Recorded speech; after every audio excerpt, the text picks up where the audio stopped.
Существует такое мнение, что среднестатистического человека в день посещает от 50 до 70 тысяч мыслей.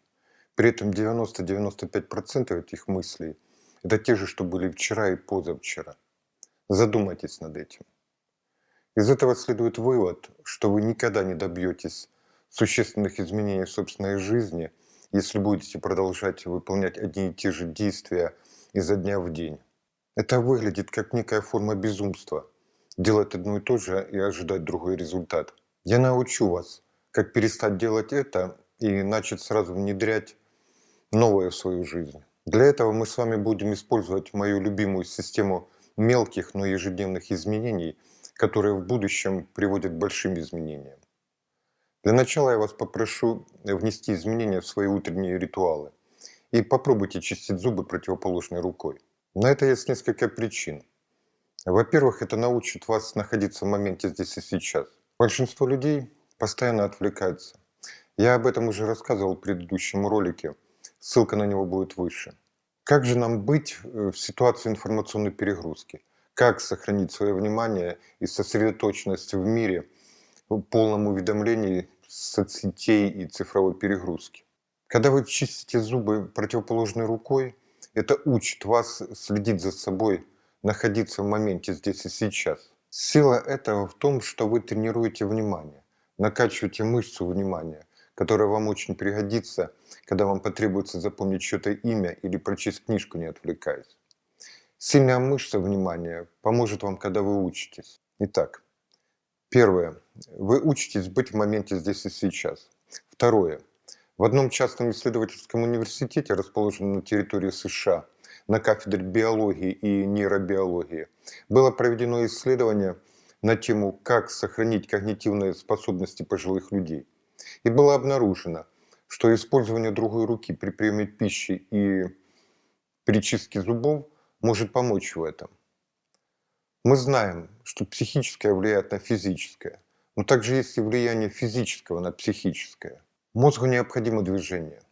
Движение активирует различные участки головного мозга. Когда вы будете чистить зубы другой рукой, вам будет тяжело, некомфортно. Но это потому, что в этот момент создаются новые нейронные пути. Выражаясь метафорически, вы освобождаете свой мозг от пробок. Людям часто сложно вспомнить что-то, потому что магистрали их мозга забиты. А так вы прекращаете этот застой. Сознательно создаете себе трудности и новые нейронные связи. Мозгу необходимо движение. Повторюсь, зачем вам это все нужно? Во-первых, вы тренируете собственное внимание. Во-вторых, тренируете мозг. В-третьих, приучаетесь делать сложные вещи. Обычно именно через трудности происходят какие-то изменения. Сокровища, которые вы ищете, может быть в неприятности, которые вы избегаете. Помаленьку вы тренируетесь преодолевать сложности. Если хотите легко жить, нет смысла ставить перед собой легкие задачи.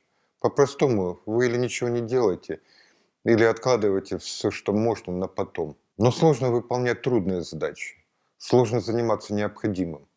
Если не идти дальше легких дел, жить будет тяжело. Но если вы приучите себя преодолевать трудности, то ваша жизнь станет проще и интереснее.